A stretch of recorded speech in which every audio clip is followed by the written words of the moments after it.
What is up, everybody? It is JT Sports. I am back to you guys with another episode of the JT Sports Podcast. On this episode, I'm going to be previewing some NFL Week 1 matchups. Going to be talking about the Dallas Cowboys taking on the Tampa Bay Buccaneers this Thursday. We have the San Francisco 49ers traveling on the road to take on the Detroit Lions.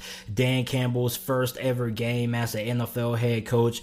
We have the Steelers taking on the Buffalo Bills and the Cleveland Browns taking on the Kansas City Chiefs in my game of the week. Now, before we get started, if you are a first-time listener of the podcast, make sure that you go ahead, leave a 5-star review down below. Also, make sure that you subscribe to my YouTube channel, JT Sports, and make sure that you follow me on my social media platforms. My Instagram and Twitter is both JT Sports _. Once again, you can follow me on Instagram and Twitter at JT Sports _. Now, the first game that I want to preview, we have the Dallas Cowboys taking on the Tampa Bay Buccaneers this Thursday. Is going to be the first game to kick off the official regular season of the 2021 NFL season. Tampa Bay right now is a 7.5 point favorite heading into this game. When you look at Dallas, I think their offensive line could be at a disadvantage in this game due to injuries. Right now, offensive tackle La'el Collins is doubtful for this game. Zach Martin probably won't play in this game neither due to COVID. Now, you do have offensive tackle Tyron Smith. He's currently listed as questionable with an elbow injury, but I think he most likely will play in this game. Now, when you look at the offensive line of Dallas, and you look at the Tampa Bay Buccaneers defensive line, you got Jason Pierre-Paul, you have Ndamukong Suh, you have Shaq Barrett. There are a lot of good pass rushers on that Tampa Bay Buccaneers defensive line. And when you look at Dallas offensive line, their offensive line struggled last year at times due to injuries. But I think with this game, you have Tyron Smith coming back. Although you're going to be without La'el Collins and Zach Martin, I think that the offensive line for Dallas shouldn't be too bad. But at the same time, I definitely think that they're going to be heading into this game at a disadvantage when you look at how good the defensive line is for the Tampa Bay Buccaneers. Now, my biggest concern is going to be how improved is the linebacking core going to be for Dallas, because last year their linebackers did not play well, and I think that that's going to be the biggest X factor in this game, because first, you got to ask the question, how are they going to be against the run? Because last year, Dallas had one of the worst run defenses in all of the NFL. They were 31st in rushing yards per game allowed 158 rushing yards a game. Then on top of that, how are they going to fare in pass coverage against the tight ends of Tampa Bay? Because Tampa Bay has Rock Gronkowski, you have O.J. Howard coming back, you have Cameron Brate there. So if I'm a Dallas Cowboy fan, I am extremely concerned about how my linebackers are going to fare in this game. Now, you did bring in defensive coordinator Dan Quinn, formerly the head coach of the Atlanta Falcons, and he's making some changes there. But overall, are the changes defensively going to be enough? And on top of that, not only do you have to be concerned about your linebackers, but how's that secondary going to look? Because outside of Trayvon Diggs, you don't really have any cornerback right now outside of him who you can be confident in saying, hey, yeah, I trust him to match up against Mike Evans, or I trust him to match up against Antonio Brown, or I trust him to match up against Chris Godwin. So when you look at this Dallas Cowboys defense, there are a lot of questions that are going to be answered in this game. And we're going to find out fairly quickly just how improved this defense is going to be. Now, this is week 1, so of course, this defense can get better over the course of the season, but Dallas defense, they're drastically going to be tested, and they're going to be tested heavily against a really stacked Tampa Bay Buccaneers offense. Their linebackers are going to get tested, their secondary is going to get tested, and quite frankly, I think that Dallas defense right now, compared to Tampa Bay's offense, it is a mismatch. Now, if Dallas wants to win this game, you're probably going to ask the question, JT, you say we may be at a mismatch, compared to our defense to their offense. What do we have to do to neutralize that? Well, this sounds pretty much cliche what I'm about to say, but you guys already know what I'm about to say. If you want to win this game, you're going to have to get pressure on Tom Brady. And I hate saying that because I like to kind of switch things up. I don't want to sound so repetitive, but that's pretty much, the game plan when it comes to stopping Tampa Bay's offense, okay? If you can get pressure on Tom Brady, you can get in his face, and you get him rattled, and you can get a couple of hits on him, you have a very good chance. Remember when the Chicago Bears last season pulled off that upset Thursday night against Tampa Bay? That's because they were able to get consistent pressure on Tom Brady. Remember when the Rams were able to beat the Buccaneers last season? That was because they were able to get consistent pressure on Tom Brady. And I know that it sounds so cliche, but it honestly is the God honest truth what Dallas has to do defensively if they're going to be able to slow down this passing attack for Tampa Bay. Now, is the pass rush going to be there? Is DeMarcus Lawrence going to show up this season? Because last year, I didn't really hear his name called at all. All I remember is that he signed that big contract, and after that, he pretty much disappeared. So, that bank account was getting filled up, but the sack numbers weren't getting filled up for him. So, he's drastically going to have to show up in this game. He's going to have a big impact. Now, can the Dallas Cowboys secondary slow down the Tampa Bay Buccaneers wide receivers? Okay, because the secondary is also a big question mark. You have Antonio Brown, Mike Evans, Chris Godwin there. You're also going to have O.J. Howard, Rock Gronkowski. Sometimes they're going to end up flexing out wide. So if this Dallas Cowboys secondary can hold their own against the Tampa Bay Buccaneers wide receivers, then quite frankly, this is going to be a very long game if you are a fan of defense for the Dallas Cowboys. Now, on the bright side, okay, if this is a game that Dallas isn't able to get some stops on defense, I still feel confident that they have opportunity to win this game because you have Dak Prescott coming back. He should be able to play in this game. And I think that Dallas can go toe-to-toe offensively with Tampa Bay. When you look at Tampa Bay, you kind of have similar strengths to what Dallas has offensively. You have a pretty good group of wide receivers. You have Amari Cooper. You have CeeDee Lamb. You have also a pretty good group of tight ends. So, I mean, for Dallas, you do have the weapons offensively to be able to go toe-to-toe with the Tampa Bay Buccaneers. The question is just going to be, okay, how's the offensive line going to show up? Now, for me, I think that it's really important that Dallas can get Ezekiel Elliott going in this game. Because if you can get the run game going, then that's kind of going to neutralize the Tampa Bay Buccaneers pass rush.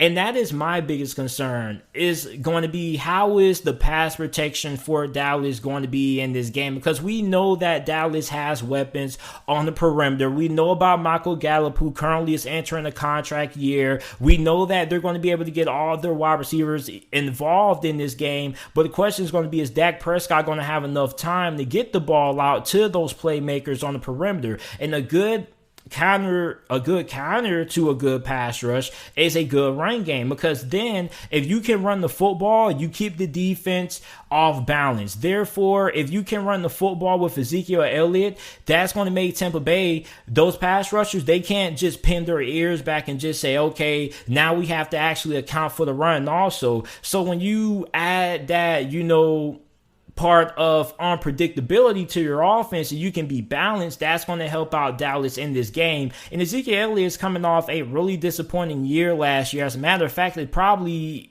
could be considered the worst season that Ezekiel Elliott has had in his career as a Dallas Cowboys. So I think that's really important that they get Ezekiel Elliott going really early in this game. And also, he probably could be really important late in the fourth quarter if this ends up being a 3-point or 1-possession game, because you probably want to keep the Tampa Bay Buccaneers offense off the field as much as possible, because I don't really think that defense for Dallas is going to be that improved. That's what a lot of people think it is, or at least what Dallas Cowboy fans are hoping it will be, because you still have, concerns at linebacker. Is the talent there? Yes, it is. You definitely have the talent. I'm not denying that. I'm just saying, okay, I don't really think that the Dallas Cowboys defense is simply going to be taken off week one. I think that it may take a little bit of time for that defense to finally get things figured out. in probably the middle part of the season. So I don't really think that defense is simply going to click right away. So I do think they're going to struggle. And also, I don't really trust the secondary outside of Trayvon Diggs.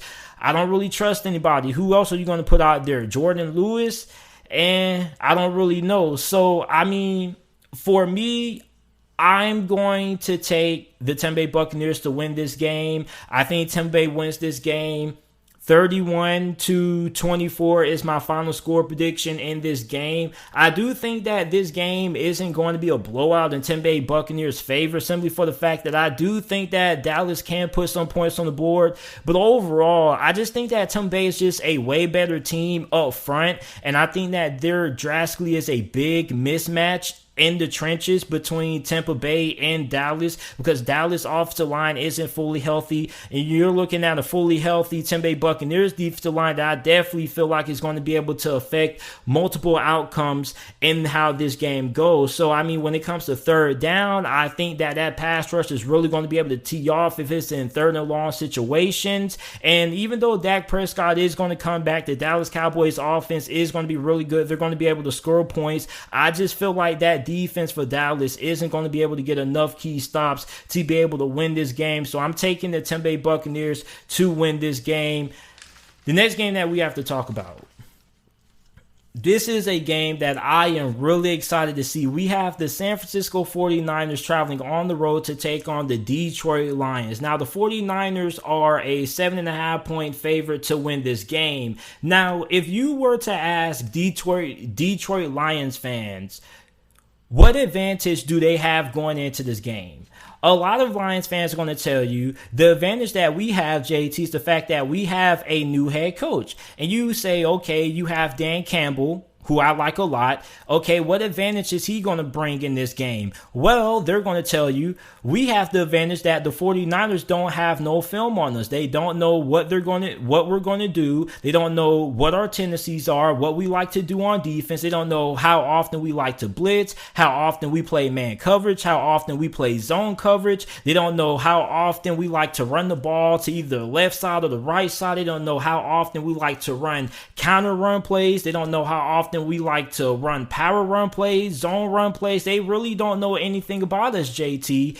And with that, you know, I kind of understand where Lions fans are coming from when you have that sense of unpredictability. You don't really know what to expect if you are the 49ers coaching staff. But I'm going to be honest with you guys. I don't really think the new coaching staff for Detroit and them being unpredictable and the 49ers not having film on them is going to be the reason why Detroit wins or loses this game. And the reason why I say that is because I actually went back, because I hear this pretty often. Every time a team has a new head coach, people always say, you know, you don't really know what to expect. So I actually had my stats and info department run this by me, and the stats and info department actually is me, and actually looked up records for new head coaches with new teams.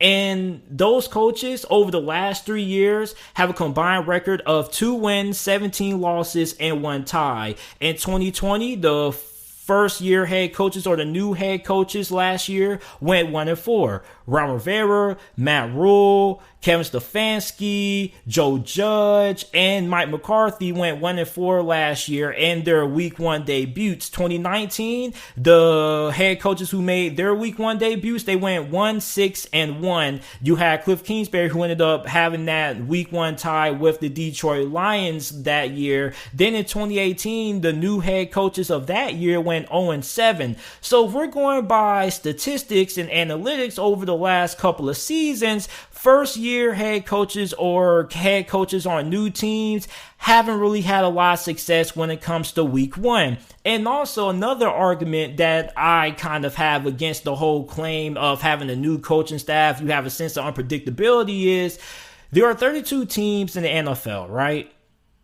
And nearly every offseason, half those teams either bring in new head coaches, they fire their old head coach, they hire a new head coach, and either you have to replace their offensive coordinator or your defensive coordinator. So when you look at the 49ers, DeMeco Ryans is their new defensive coordinator. He's going to be replacing Robert Saleh. So I could say that, okay, the Detroit Lions offense is at a disadvantage because you don't really know what to expect from DeMeco Ryans' defense, because for all we know, his defense could be ran completely different from what Robert Saleh runs. Same thing for the Buffalo Bills. They could be at a disadvantage defensively because the Pittsburgh Steelers have a new offensive coordinator in Matt Canada. So I really don't buy the logic that the Lions have a slight advantage because the 49ers don't really have any film on what the 49ers or what the Detroit Lions like to do, what their tendencies are. And these new head coaches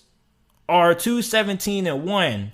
So the stats don't really back the claim up that, the 49ers are going to be at a disadvantage because they don't really know what to expect. But if you are a Lions fan and you're looking for a legitimate, reason for why you could win this game, I really like the defensive line for Detroit against the offensive line for the San Francisco 49ers when it comes to passing situations. If Detroit can shut down the run of San Francisco and they can get San Francisco into a situation where they have to beat you throwing the ball 30 to 40 times, then I think this game drastically favors the Detroit Lions. Now, you may be like, okay, JT, the Lions secondary isn't all that great if you're a 49ers fan, which I will agree, but I don't think the secondary is bad. I definitely like their corners. I still do have confidence in Jeff Okudah. I do like Emmanuel Rourier a lot, but I don't trust the back end of the secondary, especially the safety position for Detroit. That really concerns me. But I do like Emmanuel Rourier and I do like Jeff Okudah.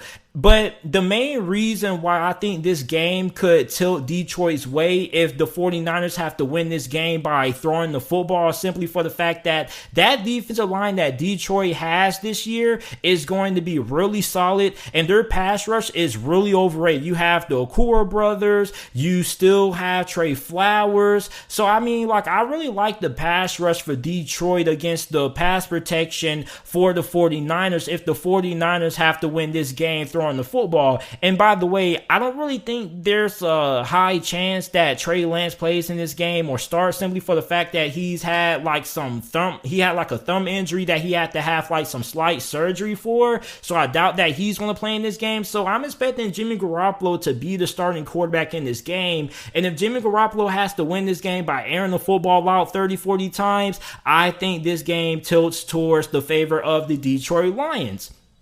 Now, when you look at the 49ers, okay, what is the advantage that you have going against Detroit? Okay, well, I think the biggest advantage is going to be the linebackers of Detroit aren't really all that great. Not only are they not great against the run, but they're also not really all that great in pass coverage. So when you look at the 49ers, and you're Kyle Shanahan, you're going to come out and you're going to try to get that run game going. And you shouldn't really have that difficult of a time because I don't really think Detroit's run defense is going to be all that greatly improved. So if the 49ers can come out here and get the run game going and you're able to control time possession, you can keep Detroit's defense on the field and you can keep their offense off the field, you're going to have a pretty good chance of winning this game because that's pretty much what San Francisco likes to do. This is a team that wants to run the football 30, 40 times down your throat. And if I'm Kyle Shanahan, I'm going to try to...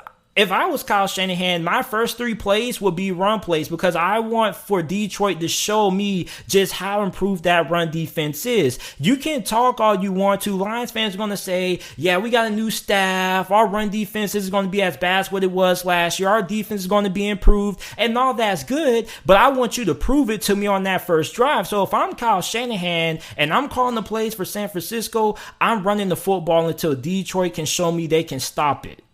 Then on top of that, okay, you have Nick Bosa coming back. He pretty much missed the whole entire season last year, and I'm really intrigued in seeing how Penny Sewell plays in this game because he's either going to be matched up against either Nick Bosa or Arik Armstead. And Penny Sewell, I don't think he had as bad as a preseason as a lot of people try to make it out to be. I think that he kind of struggled during the preseason simply for the fact that he was learning that right tackle position because I believe when he came out of Oregon, he played left tackle, and you just can't really make the transition transition from left tackle to right tackle or right tackle to left tackle and think that there's not going to be a little bit of a learning curve, because a lot of people think that. And it's not as easy as what a lot of people think. This just isn't Madden when you can go ahead and change your positions of your offensive tackles. Like, there's a learning curve, okay? Like, there's a different technique from playing left tackle than it is from playing right tackle. Vice versa. There's a different technique from playing right tackle to left tackle. So, of course, Penny Sewell was going to have some struggles earlier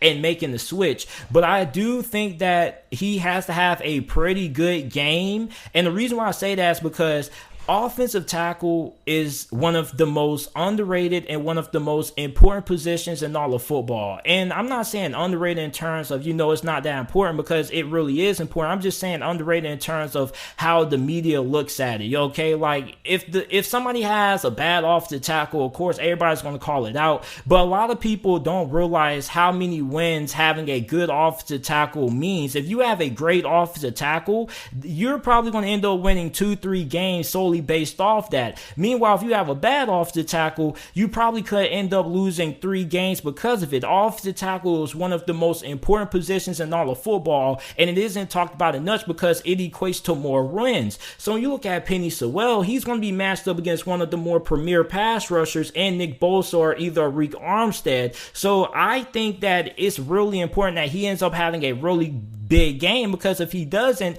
and he has a week 1 where he struggles, like how we kind of saw him struggle in the preseason earlier on a couple of weeks ago, then that's going to be really big, because those plays that Penny Sewell struggles in could result in a sack. It could end up being a big sack in the red zone or a big sack on 3rd down. Like, I think it's really important that Penny Sewell performs really well, and I'm really intrigued to see how he handles himself making his first official NFL debut in the regular season. Now, how will the 49ers defense look with new defensive coordinator DeMeco Ryans? Are we going to see a drop-off, or will the 49ers pick up right from where they left off last year? Because Robert Saleh did a really phenomenal and fantastic job with this defense last year. And we know how good of a coach and a defensive mind that Robert Saleh is. But last year was really phenomenal because you had a lot of injuries. And despite the fact that you had a lot of injuries and you were pretty much picking guys off the street,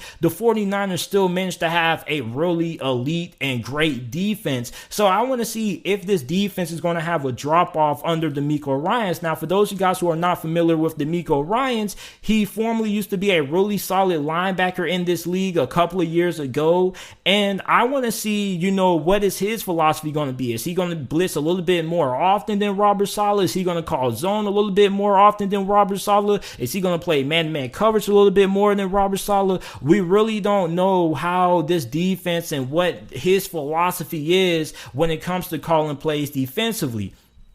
Now, for Detroit, since they are the underdog in this game, what do the Lions have to do to pull off the upset? Well, I think the most important thing that the Detroit Lions have to do if they're going to have a chance of pulling off the upset is they're going to have to be able to win on those early downs. They're going to have to be able to win on 1st and 2nd down and get the 49ers into 3rd and long situations. And the reason why I think that's very important is because I don't think that the 49ers offensive line is as good as what a lot of people think that it is. And you're going against a really formidable pass rush that the Detroit Lions possess. So if the Detroit Lions can get the 49ers into 3rd and long situations, obvious passing situations, then you play right into the strength of their defense, which is going to be their ability to create and get pressure on the quarterback. Versus if you can't win on those early downs, if you can't win on 1st and 2nd down, and you put the 49ers in a situation on 3rd down where they're looking at a 3rd and short, 3rd and 3, 3rd and 4, then they still have the opportunity to still pick up the 1st down by running the football. So if you're Detroit, you have to get them into those 3rd and long situations and take away their ability to run the football, which is easier said than done. Now, of course, we still have to talk about George Kittle, who also missed a good amount of the season last year due to injuries. Listen, you're not going to stop George Kittle. You can double team him. You can do whatever you want to do. A lot of people always like, it's just so cliche, okay? Everybody, every time somebody faces a good wide receiver or a good tight end, the fans always go in the comment section, oh man, we're just going to double team him. Like, it doesn't work that way, okay? And then for Detroit, you're not going to stop George Kittle. The best you can do is, try to contain him. George Kittle is still going to get his. And on top of that, not only is he going to be a focal point in the passing game, he's also one of the best run blocking tight ends in the league. So George Kittle is going to have somewhat of an impact on this game, rather it be in the run blocking department or in the passing game. I don't really think that the Detroit Lions are going to try to stop him. I think they're just going to try to neutralize him, okay? Like, there's not really a game plan to stopping George Kittle. You just have to try to do the best that you can, okay? So the Detroit Lions' main focus should be going all out, stacking the box, trying to force the 49ers to beat you throwing the football. If the 49ers have to win this game by throwing the ball 30, 40 times with Jimmy Garoppolo, I think the Detroit Lions have a very good chance of pulling off the upset, but I'm going to end up going with the 49ers to win this game. I know Lions fans are really excited about having, all their fans back due to COVID, and I definitely feel like that's going to be a big advantage, but at the same time, I feel like the 49ers are going to be able to win this game simply for the fact that I don't really think that the Lions' run defense is going to be all that improved. I'm still not really high on the linebackers, and I think that's going to be a really big issue because I don't think that the Detroit Lions are going to be able to stop that run game. I think the 49ers are going to be able to run the football at will, and I think they're going to be able to win the time of possession battle, and that's why I'm going to take the 49ers to win this game. But I am going to take Detroit with the under. I don't think that the 49ers are going to cover. I think that this is going to be a really close game, and I think the final score is going to be San Francisco 21 and Detroit 17 is my final score prediction for the 49ers taking on the Detroit Lions. So you guys let me know who you guys have winning that game down in the comment section down below. Now, next up, we have the Pittsburgh Steelers taking on the Buffalo Bills. The Buffalo Bills are a 6.5 point favorite going into this game. Now, the Bills have had the Steelers number the last couple of times they have played. Now, my biggest concern for Pittsburgh heading into this game is going to be, how is this offensive line going to look? Because the Steelers lost pretty much the whole entire offensive line, okay? You got rid of Villanueva, you lost Pouncey, you also lost David DeCastro, so you have pretty much a whole entire group of offensive linemen who are going to be starting in this game for Pittsburgh. So how's this new offensive line going to look? How good is it going to be in run blocking, and how good is it going to be in pass protection? Another thing is going to be, not only do you have new faces on the offensive line for Pittsburgh, but you also have a new face when it comes to who's going to be calling the plays offensively.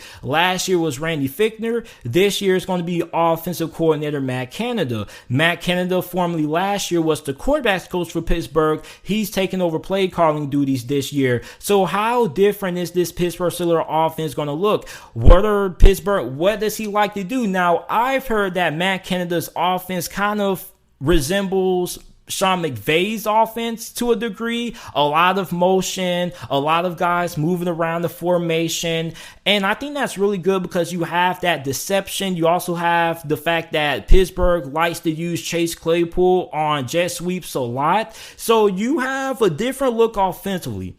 And one thing that Pittsburgh has been preaching all off season when it comes to the offensive line has been physicality. Pittsburgh wants to bring back that physical offensive line play. And Pittsburgh wants to get back to that physical brand of football where they want to run the football 30, 40 times down your throat. That's kind of the Pittsburgh Steelers team that we remember of the past. Over the last couple of years, Pittsburgh has been a team that has been a little bit more finesse. They rather beat you throwing the football 30, 40 times than running the football 30, 40 times. And with Big Ben getting up there in age and showing signs of aggression, you can't throw the football that many times. And last year, Pittsburgh had a really hard time getting big plays downfield simply for the fact that they couldn't run the football, so you couldn't utilize play action. And on top of that, Pittsburgh didn't really call a lot of shots down the field. So the defenses pretty much were just playing up close. They were saying, hey, man, show us that you can throw the football downfield,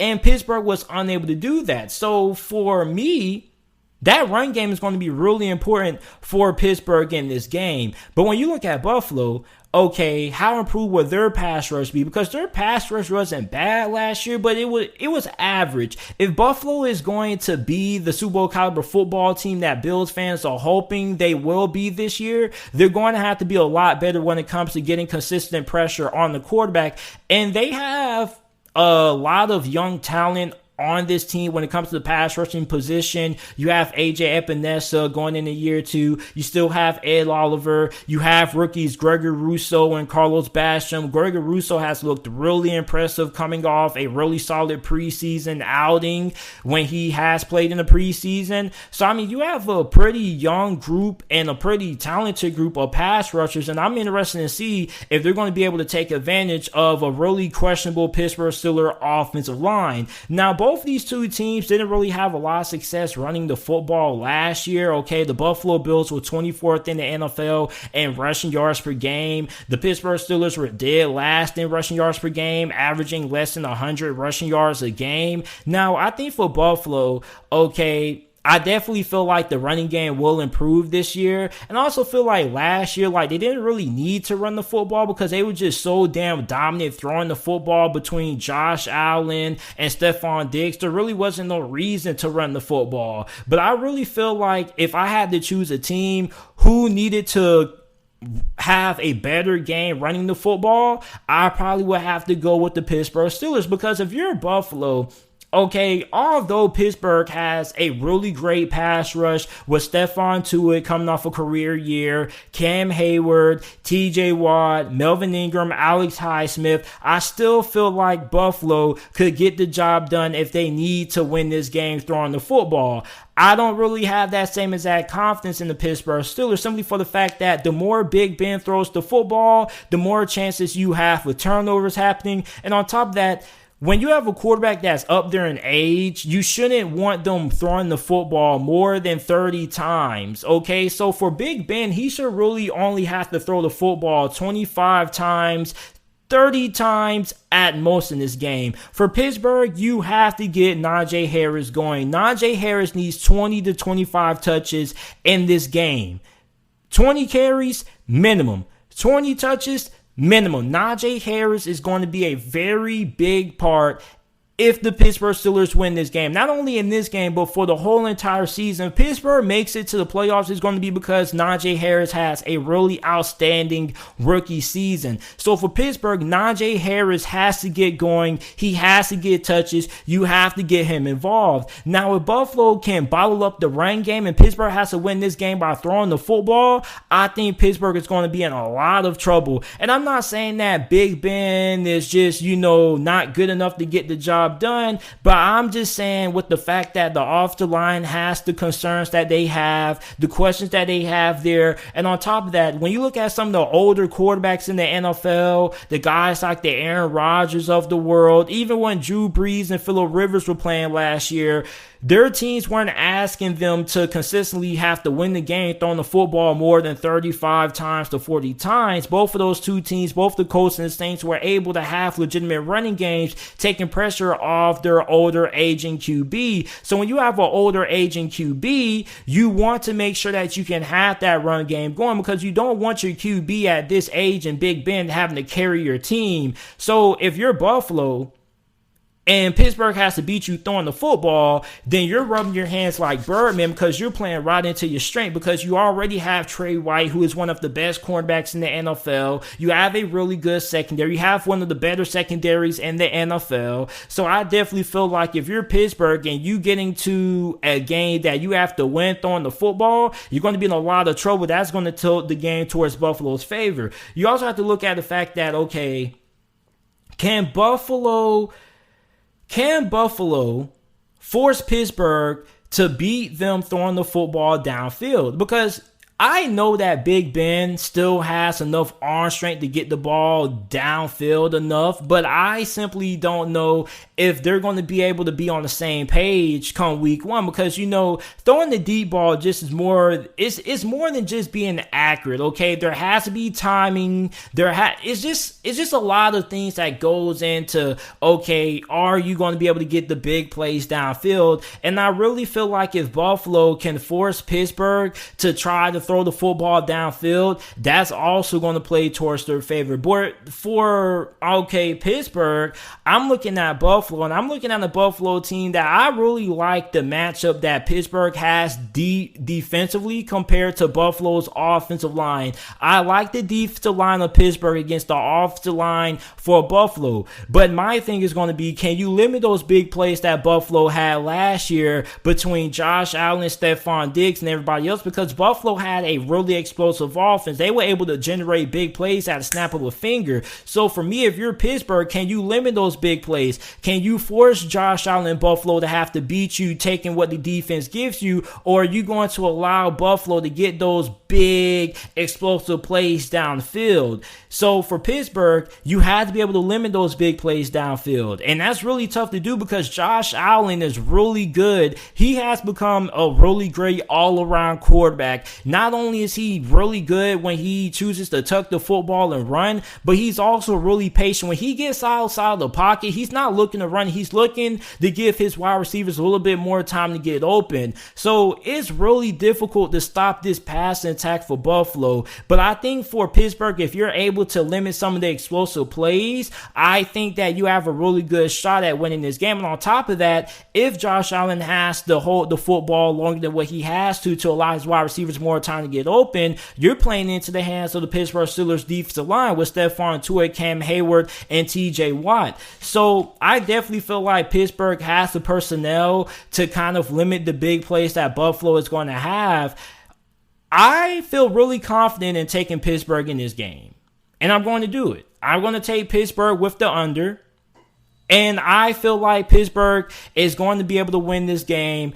24-20 is going to be my final score prediction. I feel like this game is going to be incredibly tight. I think this game is probably going to have some plays in there where the defense steps up and gets a turnover. I also feel like Buffalo is also going to be able to have some big plays. I don't really feel like you're going to have a whole entire game where you just keep Buffalo from simply having big plays in the pass game. Like, those big plays are going to happen due to how good of a quarterback Josh Allen is. But I just feel like that the Pittsburgh Steelers won't allow as many big plays down the field as Buffalo normally had every game last year. Say, for example, Buffalo normally had like 7 big passing plays per game last year. I think in this game against Pittsburgh, they probably will only have 2. Then you have to look at the fact that you have Devin Bush coming back. So when Josh Allen does intend to pull the football down and run, Devin Bush is definitely going to be able to cover that grass pretty fast, which is something that the Pittsburgh Steelers were missing last year when he ended up having his season cut short,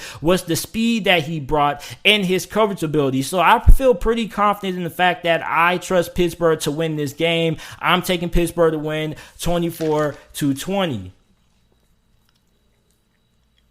Now, the last game that we have to talk about, my game of the week, we have the Cleveland Browns going on the road to face the Kansas City Chiefs. The Chiefs are a 6-point favorite. This game is going to be played 4:25 p.m. Eastern Time this Sunday on CBS. The last time these two teams matched off, the Cleveland Browns lost 22-17 in the divisional round. And I really feel like if it wasn't for that fumble that happened, that ended up being called for a touchback, if that play didn't happen the way that it did, I felt like Cleveland would have won that game. And when you look at these two teams, this pretty much could be a preview of the AFC Conference Championship game this year, because these are two of the best teams in the AFC. Both of these two teams are stacked. You pretty much don't really have a lot of areas of concern outside of linebacker if you're a Browns fan. Now, if you're looking at a good player versus player matchup that could dictate the outcome of this game, look at Denzel Ward versus Tyreek Hill. Denzel Ward essentially is a top 10 cornerback in this league going against Tyreek Hill, and that's a very big matchup to watch, because when you look at Tyreek Hill, he's the best deep ball wide receiver in the NFL. Not only that, but he's really explosive after the catch.